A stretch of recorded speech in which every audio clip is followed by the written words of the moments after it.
Director అవుదామని 2 ఏళ్లుగా ఎదురు చూస్తున్న రచయిత వక్కంత వంశీకి మరికొన్ని రోజులు ఎదురు చూపులు తప్పేలా లేదు.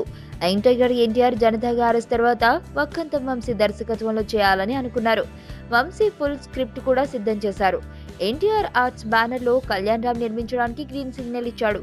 అంతా ఓకే అనే సమయంలో వక్కంత వంశీ కథ అడ్డం తిరిగింది. వీరిద్దరి మధ్యలోకి పూరి జగన్నాథ్ వచ్చినట్లు తాజా సమాచారం. ప్రస్తుతం పూరి కళ్యాణ్ రామ్ తో ఈజం చిత్రాన్ని తెరకెక్కిస్తున్నారు. ఈ మూవీ షూటింగ్ పూర్తి కావచ్చింది. ఈ షూటింగ్ సమయంలోనే నిర్మాత కళ్యాణ్ రామ్ హీరో ఎన్టీఆర్ ని పూరి తన కథతో కన్విన్స్ చేశాడని తెలిసింది. టెంపర్ సినిమాకు సీక్వెల్ గా ఉండే కథ ఎన్టీఆర్ కి బాగా నచ్చిందని, నిర్మాత కూడా నిర్మించడానికి సంతోషంగా అంగీకరించారని వార్త ఫిల్మ్ నగర్ లో చక్కర్లు కొడుతుంది. ఈ విషయం తెలుసుకున్న వక్కంత వంశీ బాధతో ఎన్టీఆర్ టీం నుంచి బయటకు వచ్చాడు.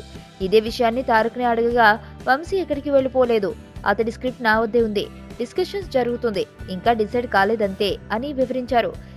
సినిమాకు రేంజ్ పెంచుకుంటున్న ఈ సమయంలో కొత్త దర్శకుడితో ప్రయోగాల కంటే పూరితో సినిమా చేయడానికి ఎన్టీఆర్ ఆసక్తి ఉన్నట్టు సినీ ప్రముఖుల టాక్. నేను ఆనంద్. ఈ భూమన్నా, ఈ భూమి మీద ఏ సృష్టి అన్నా నాకు చాలా ఇష్టం.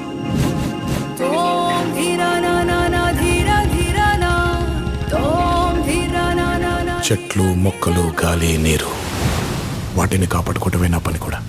It's a joggers park. 213 చెట్లు ముంబైకి చాలా ఆక్సిజన్ సప్లై చేస్తుంది.